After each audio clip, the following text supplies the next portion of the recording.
ค่ะกราบสวัสดีทางช่องของสงกรานต์นะคะมื้อนี้จะมีแนวทางตำลาวของเซียนไชว่านในวันที่21สิงหาคม69คือวันศุกร์สุดสัปดาห์นี้มื้อคืนเซียนไชว่านเลขความฝันเพิ่น352ตัดลิ้น52ไปทางอุบลก็คือ25เนาะค่ะทางอุบลเป็นลางออก254900พี่น้องทางเฮ้าของเพิ่นวิ่ง0กับ8มา0ค่ะมา00เนาะค่ะสายแลนบ่ผิดหวังถือว่าทางอุบลบ่ผิดหวังนะคะทางอุบลบ่ผิดหวังเอามื้อนี้เฮามาตามต่อค่ะพี่น้องมื้อนี้วันที่21เซียนไชว่านจะให้เป็นตัวใดเลขความฝันเพิ่นไปทางอุบลพี่น้องเพิ่นจะให้เป็นตัวใดเฮามาไปรับชมรับฟังเสียงสัมภาษณ์กันได้เลยค่ะมาตำลาวค่ะสวัสดีค่ะคันว่า7227ก็ไปทางอุบลคันว่า52แต่อย่าหัวแล้วขายแม่เป็นแต่เนี่ยเป็นแต่เนี่ยกันแต่ว่าพี่น้องทางอุบลบ่ผิดหวังเด้อติดตามเซียนไชว่านเด้อค่ะพี่น้องทางอุบลนะเพิ่นไป2มื้อซ้อนแล้วทางอุบล72ก็ไป52ก็ไปแต่ไปเป็นโตกลับจับทิศจับทางแต่ว่าเลขวิ่งบ่พลาดเลขวิ่งมาอยู่ค่ะพี่น้องเลขวิ่ง0ก็มา00เลขเป็นบ้าออก00เนาะเลขตำลาวว่ะโอ้ยก็บ่มีผู้ให้แล้ว00บ่มีผู้ให้จักคนจะดิ่งอะไรไม่ได้ดิ่งแต่ก็คือเนาะ8กับ0ของเจ้ามันก็เลยมา0อะไรที่มันจะนึ่งโดยเฉพาะ3ที่8ของที่เก่าให้หมดค่ะ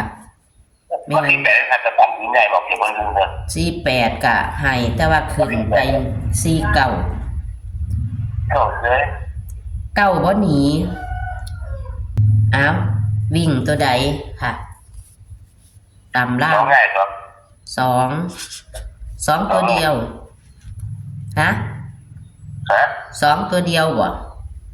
ตัวเดียวโดดๆเลยโอ้ฟันขาดปัดเลยพี่น้องมื้อนี้ผู้ใดไปรูดบ่ผิดหวังเด้อเมื่อคืนนี่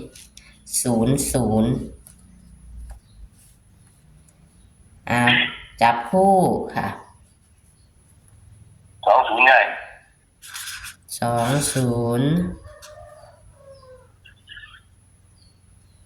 29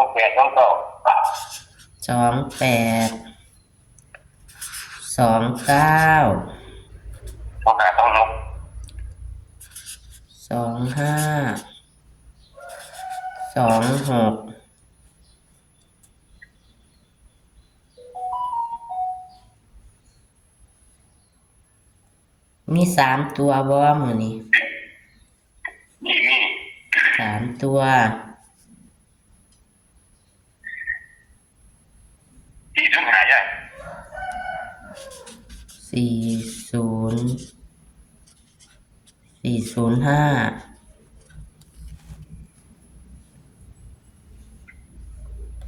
405ตัวเดียวบ่เดียวเลย ตัวเดียวโดดแต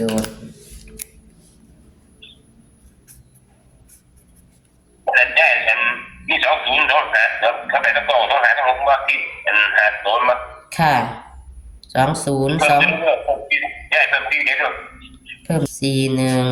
ข่อยเขียนไปข่อยมาขายมันซิงนะครับตัวที่มีค่าใหญ่ค่ะ405เอาแล้ว405เน้นๆบานี้เลข2ถือแก้เทียนเนาะ3ตัวนี่บอกว่าเดี๋ยวเราที่ง่ายเดี๋ยวเราไม่กันแค่ไหน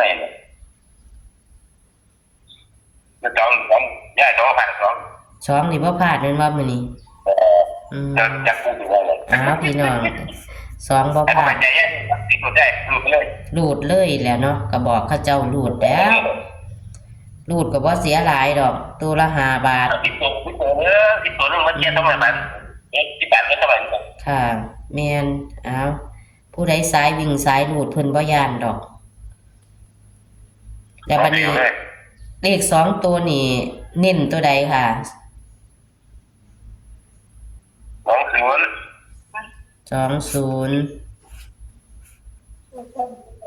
เนี่ยเนี่ยต้องเป็นต้องบอกใหญ่2029ค่ะ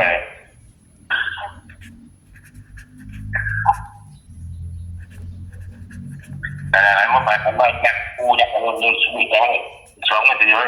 ง่ายเลย รูดเลยรูด2เลยใช่ฮะย้อนเป็นรักย้อนรักสิบ เป็นหลัก10บ่ให้เป็นหลักบ่ให้เป็นหลักหน่วยโอ้บอกเพิ่นจังซั่นแน่นตัวเนาะ2เป็นหลัก10แสดงว่าบ่ต้องกลับเลยแม่นบ่นี่บ่ยับเลย แต่ว่าหันบนล่างหันซื้อบนล่าง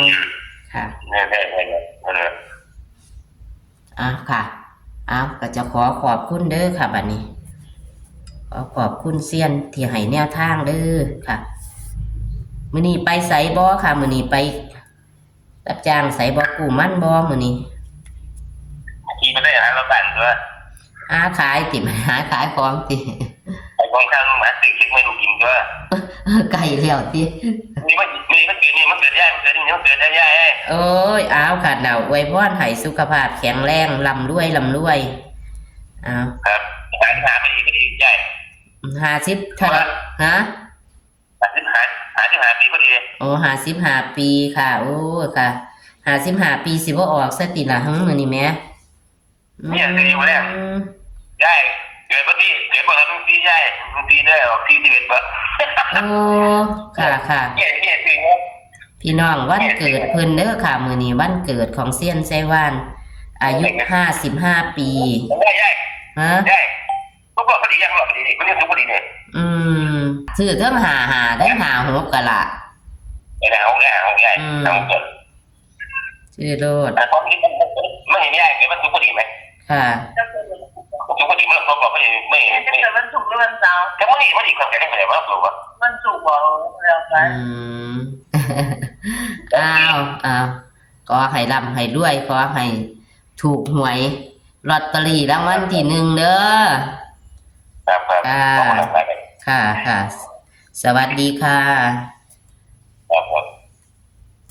มื้อนี้วันเกิดเพิ่นพอดีพี่น้องวันเกิดเพิ่น55 ปีย่างเข้า56หรือว่าจะเต็มแล้วพี่น้องเพราะว่าเพิ่นเกิดพ.ศ. 14เอานำไปซื้อฉลากนำเด้อค่ะนำไปซื้อฉลากกินแบ่งรัฐบาลของเฮานำทางเพิ่นก็ได้เป็นตำไทยก็ได้คันบ่มาตำลาวในมื้อนี้เนาะเป็นวันเกิดของเพิ่นพอดีเลยมื้อนี้ค่ะเนาะแนวทางของเพิ่นก็มีเลข3ตัวหางเดียวพี่น้อง3ตัวหางเดียว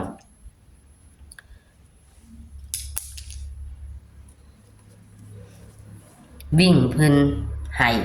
ตัวเดียว2ตัวเดียว2รูดเด้ยพี่น้องรูดเด้ยบ่ผิดหวังเพิ่นว่ามื้อคืนสายวิ่งของเพิ่น0กับมาให้0กับ8แต่เพิ่นเน้น8กับมา